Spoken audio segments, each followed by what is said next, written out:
নমস্কার, আনন্দম টিভিতে আপনাদের সকলকে স্বাগত জানাচ্ছি। সুপ্রিয় বন্দ্যোপাধ্যায়।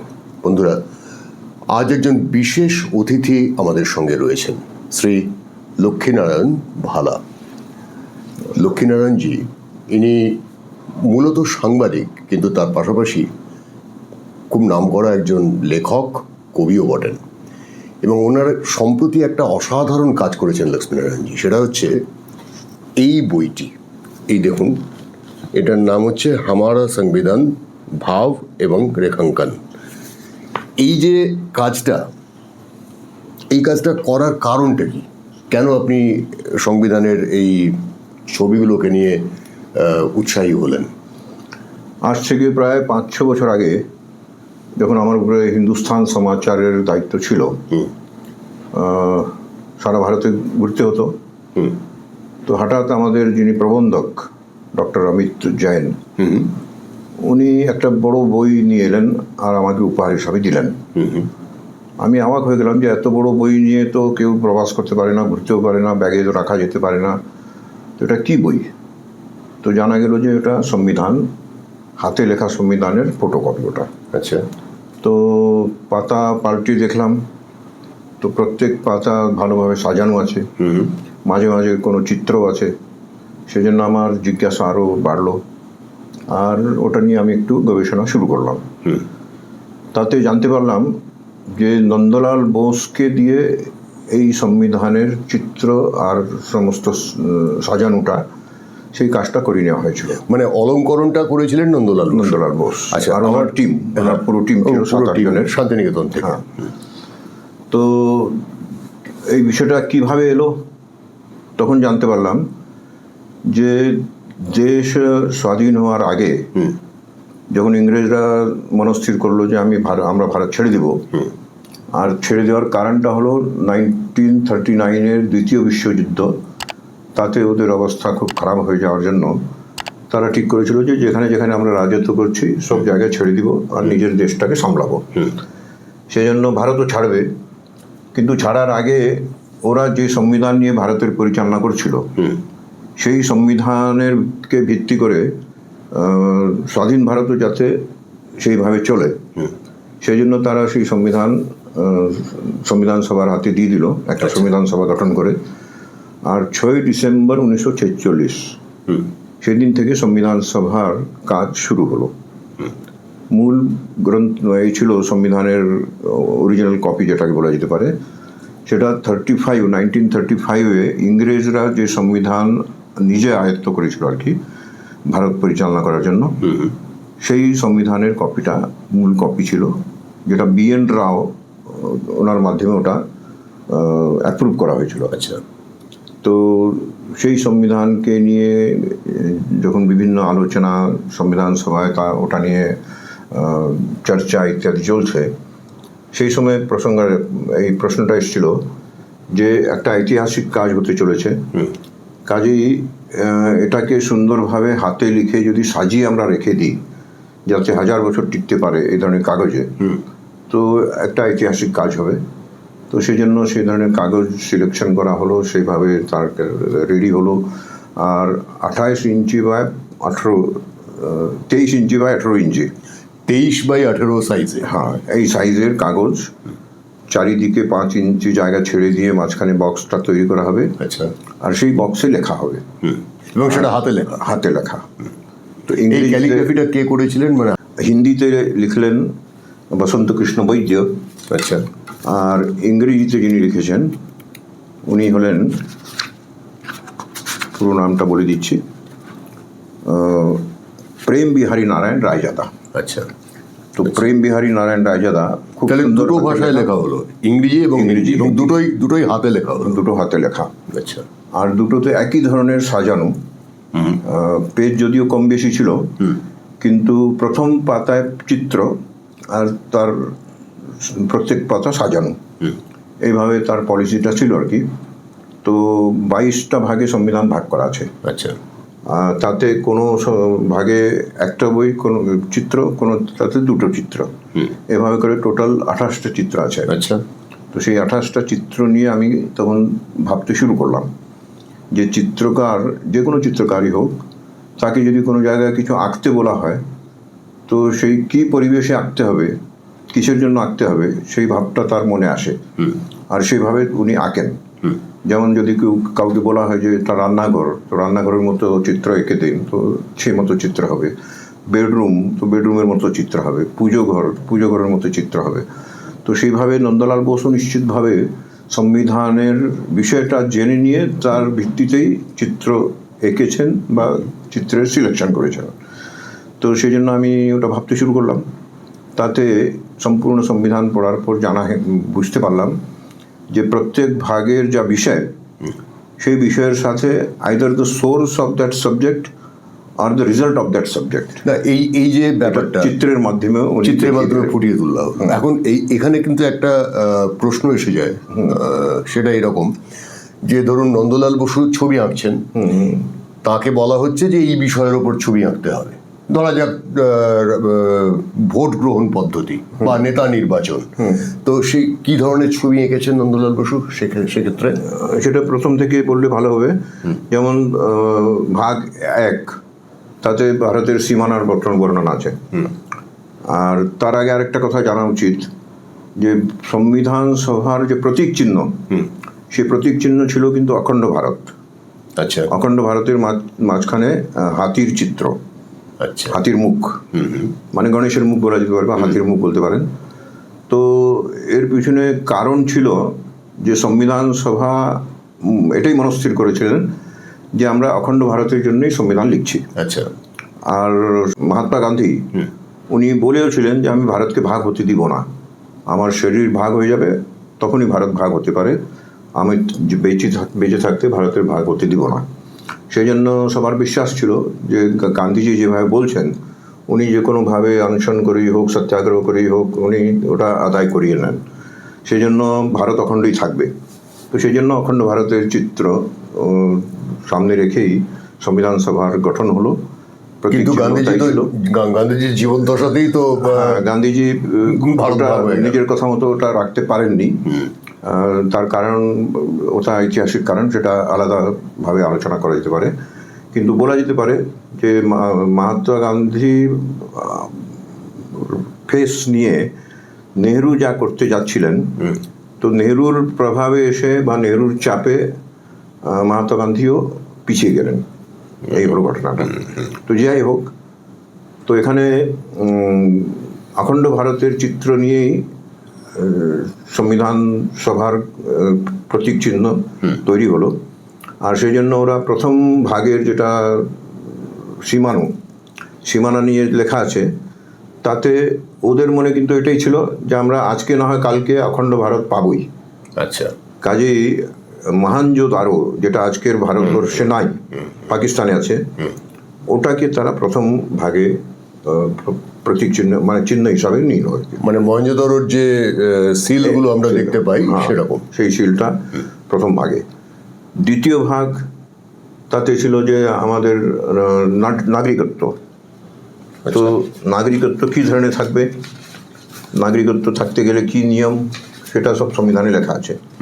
কিন্তু এই নাগরিকত্ব রক্ষা করার জন্য ভালো শিক্ষার, ভালো সংস্কার এটা প্রয়োজন। সে ভালো শিক্ষার সংস্কার কোথায় পাই আমরা? তো ভারতে সব থেকে ভালো এই হলো যে গুরুকুল।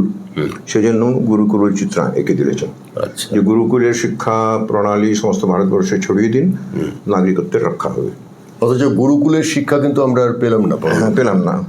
কিন্তু নন্দলাল বসুর যেটা আকাঙ্ক্ষা, সেই আকাঙ্ক্ষাই চিত্রের মাধ্যমে ফুটে উঠছে আর স্বাভাবিক। তারপরের চ্যাপ্টার হলো মৌলিক অধিকার। নাগরিকত্ব, নাগরিকের মৌলিক অধিকারের রক্ষা হওয়া চাই। মৌলিক অধিকারের রক্ষা হতে গেলে সে ধরনের রাজত্ব থাকা চাই।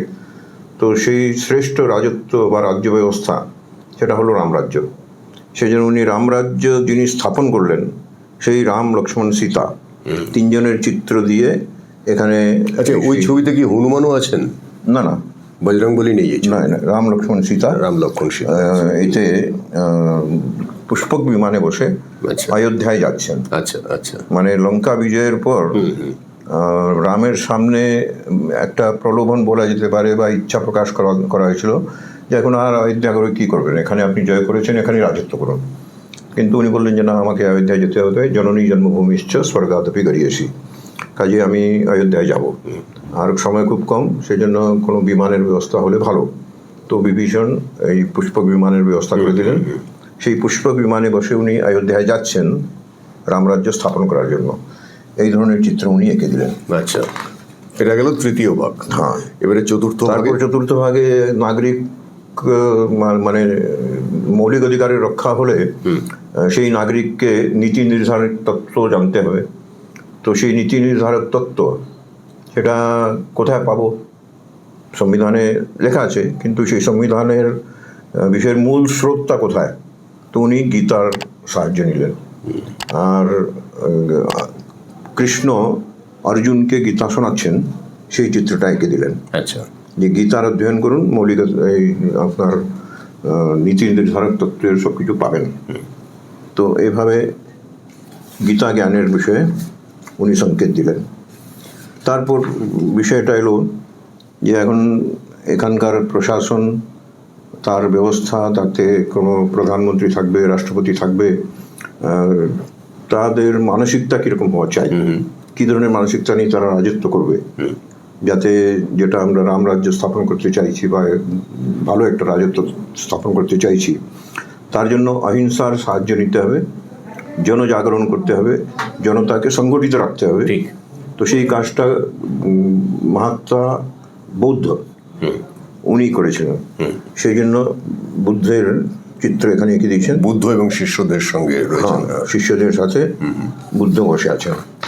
আর সমকালীন অবস্থায় সেই সময় জৈন সম্প্রদায়েরও প্রচার হয়েছিল। দুটোর মত একই ধরনের, অহিংসা, কাছাকাছি। অহিংসাকে ভিত্তি করে আমাদের দেশকে আগে এগিয়ে নিয়ে যেতে হবে, আমাদের দেশকে সংগঠিত রাখতে হবে। তো ন্যায়প্রিয়তা যাতে থাকে, এই ধরনের এই বিষয় নিয়ে। তারপর ভাগ 7। ভাগ 7-এ এটা হলে মানে যদি আমরা ভালোভাবে শাসন করতে পারি তাহলে তার পরিণাম কি হবে? তো এককালে যেটা স্বর্ণিম যুগ ছিল ভারতের, সেই স্বর্ণিম যুগ আবার ফিরে আসবে। সেই জন্য মৌর্যকালীন সম্পন্নতা বা তার সেই চিত্রটা এঁকে দিয়েছেন যে এটা হলে মৌর্যকালীন সম্পন্নতা আসবে। আর এই মৌর্যকালীন সম্পন্নতার চিত্র আঁকতে গিয়ে সোনার রঙ্গ, সেই রঙ্গ দিয়ে আঁকা হয়েছে এটা। আচ্ছা, এটা একটু মানে উল্লেখযোগ্য কথা আর কি। নিশ্চয়ই। তারপরের চিত্র, এটা দূর থেকে দেখি যে কেউ বলবে যে হনুমান লাভ দিচ্ছেন। আমিও প্রথমে চমকে গেলাম যে হনুমানজি লাভ দিচ্ছেন, ওটাই হবে। কিন্তু কাছে বা একটু লক্ষ্য করে দেখেছি, তাতে বুঝতে পারলাম যে হনুমান যদি থাকেন তাহলে তার লেজ থাকা উচিত। ঠিক। লেজ নাই, হাতে গদা নাই, তাহলে এটি কী চিত্র? তার অনুসন্ধান করতে গিয়ে জানতে পারলাম যে এটা কুবেরের চিত্র। আচ্ছা, কুবের লাভ দিচ্ছেন। কুবের লাভ দিচ্ছে। আচ্ছা, এটা মানে কি বোঝাতে চাইছেন? এটাতে বোঝাতে চাইছেন যে আমাদের আর্থিক সচ্ছলতা আর আর্থিক পারদর্শিতা, এটা ভারতবর্ষ যাতে আমরা রাখতে পারি, আনতে পারি, তার জন্য আর্থিক ক্রান্তি আনতে হবে। আর্থিক ক্রান্তি কুবের আনতে পারে। আর সেই জন্য কুবেরের এ ধরনের চিত্র দিয়েছে যে কুবের হনুমানের দ্বারা প্রেরিত হয়ে লাভ দিচ্ছেন। আর ওনার জীবনেও একটা এসছে ঘটনাটা যে কুবের হনুমানের ব্যক্তিত্বে খুব প্রভাবিত ছিলেন। ঠিক। আর সেই জন্য সেই প্রভাবিত হয়ে উনি তাকে গদা দিয়েছিলেন। তো কুবেরের দেওয়া গদা নিয়ে হনুমানজি পরাক্রম দেখালেন। আর সেই অনুকরণ করে উনি নিজের চিত্রটা এভাবে এঁকেছেন আর কি, যে আমিও আর্থিক ক্রান্তি আনবো আর দেশকে উন্নতিতে। আচ্ছা, আমি একটা প্রশ্ন আপনাকে একটু জানতে চাইছি। আপনি যখন কুবেরের প্রসঙ্গ বললেন, এটা হচ্ছে চমৎকার ব্যাখ্যা, খুব সুন্দর। নিঃসন্দেহে যে এগুলো আমরা জানতামই না, আমাদের কোনো ধারণাই ছিল না এগুলো সম্পর্কে। কুবেরের কোনো পুজো হয় না কেন? কুবের তো ধন সম্পদের সবকিছুর মালিক, বা তার হাতে মানে বলা যেতে পারে অর্থমন্ত্রী, তাই তো? মানে স্বর্গের অর্থমন্ত্রী। তার কেন পুজো হয় না? সমস্ত দেবতার পুজো হয়, তার কিন্তু পুজো হয় না। এটার কি কারণ, রহস্য কি, সেটা বলতে পারবো না। কিন্তু কুবের বলা যেতে পারে যে লক্ষ্মীর আরাধনা উনি করেছিলেন।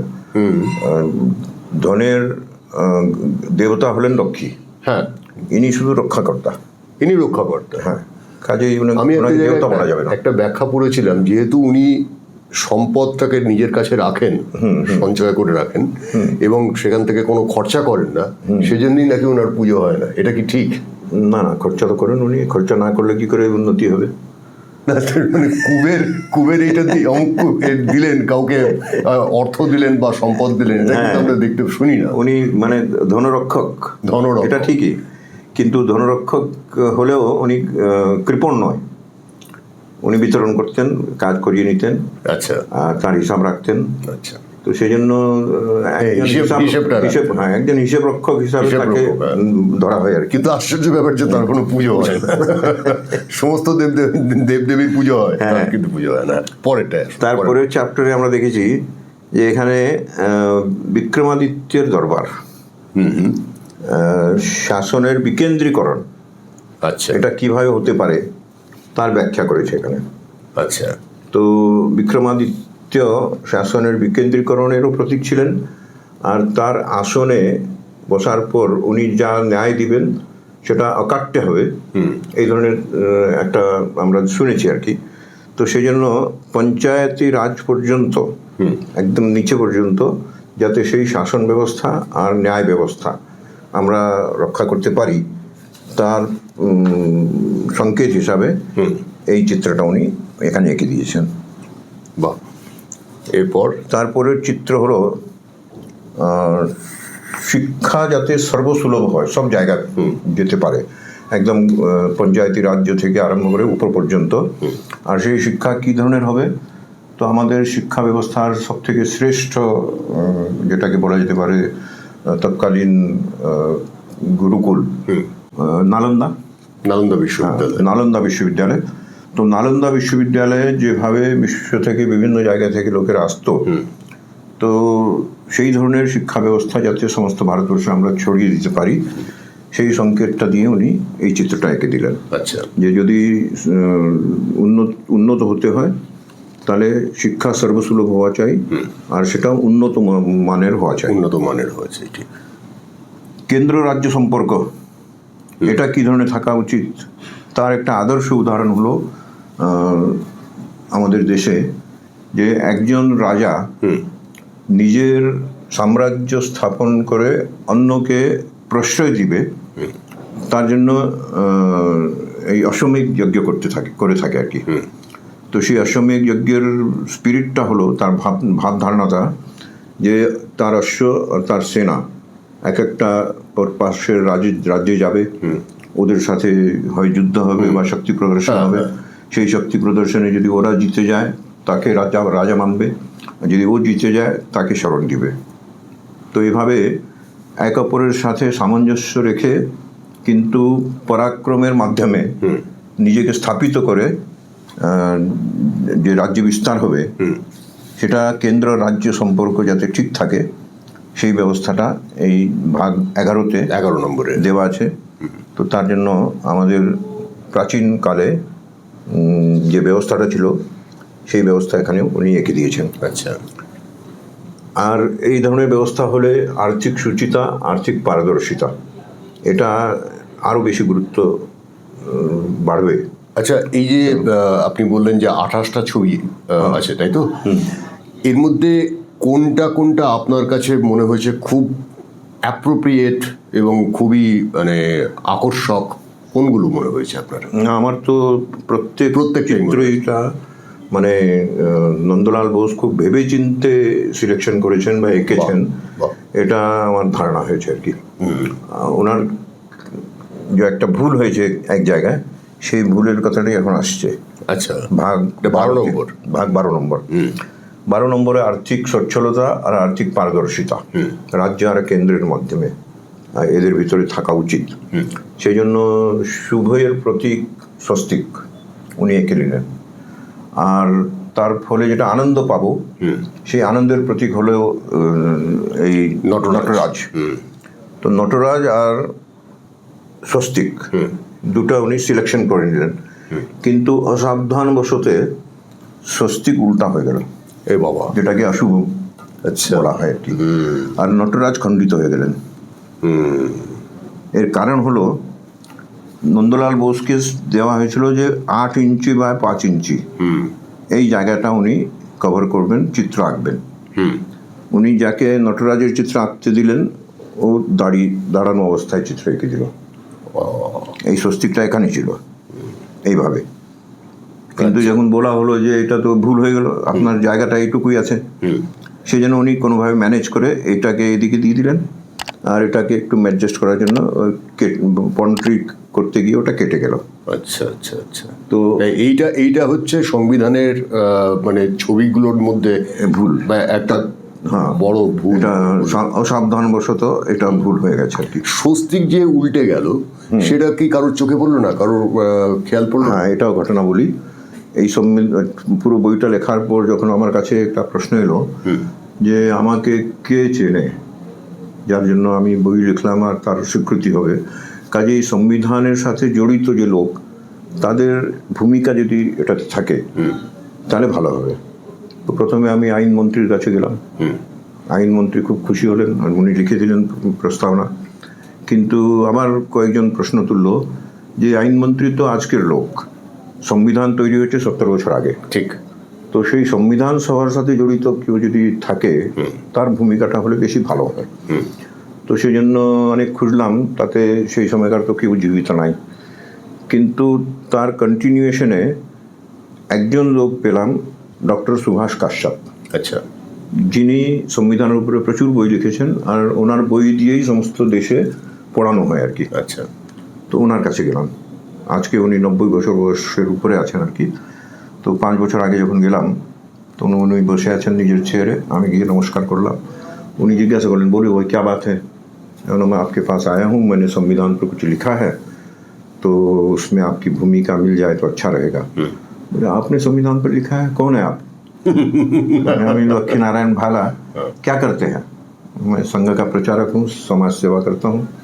अच्छा, संघ के प्रचारक ने संविधान पर लिखा है, क्या लिखा है? বললাম যে সংবিধানের যে চিত্র, সেই চিত্রের উপরে আমি লিখেছি। तो चित्रों पर क्या लिखना है, वो तो डेकोरेटिव पीस है। तो हमें बोलना कि नहीं सर, डेकोरेटिव पीस नहीं है। नंदलाल बोस ने केवल डेकोरेट नहीं किया है, बहुत सोच समझकर एक एक चित्र का महत्व उन्होंने उस विषय के साथ स्थापित किया है। अच्छा, बोले कैसे, जरा मुझे समझाइए। तो हमें दाड़ी 2-4टा विषय बोलना।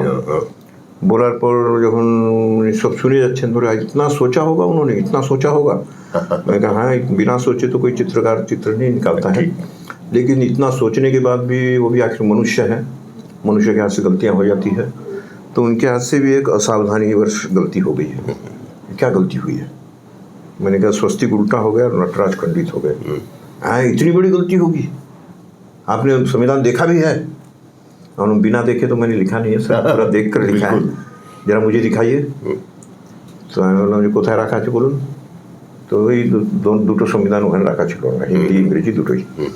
আমি যেহেতু ইংরেজি রেফার করেছিলাম সেই জন্য আমার কাছেও একটা জিজ্ঞাসা ছিল যে হিন্দিটা আমি দেখি দুটো একই ধরনের আছে কিনা, ওটাও ট্যালি হয়ে যাবে আর আমি দেখিয়েও দেবো।